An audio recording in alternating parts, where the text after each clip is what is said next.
marketing has a marketing problem, right? A lot of times marketing is associated with advertising. Yeah. Right? And that is the most visible part of marketing, but there is so much more to it. Yeah. And it involves products, it involves prices, it involves saying where you want the whole setup to be, what your back end should be, how do you deal with your suppliers, how do you deal with people within the firm. And it's all about saying when, where, how, why, identifying these opportunities, creating the demand, delivering the demand. So there's so much more to it. And look, when you talk to firms, they're all doing it, but they just don't associate that with marketing per se. Right? And that is essentially the issue, right? It's the marketing process. And I think marketers should talk about the marketing process and how it's a part of your life now. Right. As opposed to saying this is what a marketer does. There's a negative thing attached to it. Oh, it's called just marketing. Yeah, exactly. And there is also that perception, right? So it's funny because one of the things that students realize after coming to ISB is they get shocked with what marketing is and the amount of quantitative knowledge that goes into marketing. Right. Because everybody's thinking, oh, it's creativity, it is all of that. And I tell them in today's world, right, it's process, it's essentially a factory thing, right? I set up all my tools, I set up my journeys, everything else. And then it's all about monitoring KPIs and saying what works, what doesn't work. Data. Now, data. So much of data work. Yeah, so much of data. Before, during, after, everything. Yeah, and you've seen that as well, right?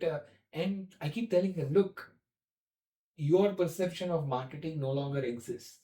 Okay, and that used to be the case long ago. But today's modern marketing is on the go. Yeah. It's agile, it's dynamic, it responds to a lot of different things that people are asking. And it's essentially a part of, I think of it as the life of the firm. Right? And you may not want to call it marketing, but you're doing it. Correct. Yeah, I mean, even when startups begin their operations, business, the founders are the first marketers for the startup, right? Yeah. They're, for that matter, the face, the spokespersons for the particular company. And they're doing it. And then they realize, oh, what I was doing was all this, maybe not in a structured manner. Maybe I need to get somebody who's an expert and then tell me how to go about it properly. Correct. And I think this is part of what education is, right? Because I keep telling them, look, I don't want everybody to get into the nuances of marketing. We will have experts who are very good at, let's say, an SEO or an SEM, coming up with social media campaigns and everything else. But you need to know the purpose and you need to know what it is actually doing to change or influence your firm's activities. Right? And that is the strategy part of it. And if you're not set up in certain ways, you're going to lose that. And this is part of how I think business is also changing. Right? I think there is no more, I think this departments and setting up these silos is a forced concept. It is organizationally efficient, but not efficient in the way firms should operate now. There should be a lot of cross-functionality going on and saying, this is what we want to do.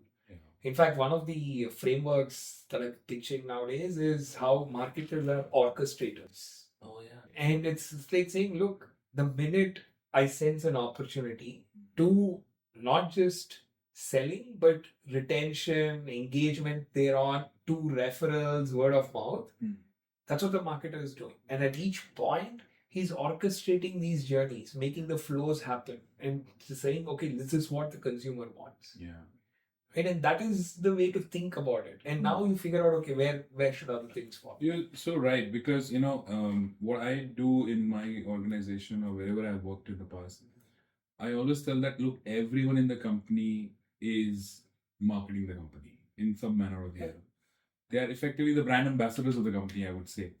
I mean, as simple as somebody who is a call center person, the way they speak to the customer and what they communicate decides how the brand's going to be perceived.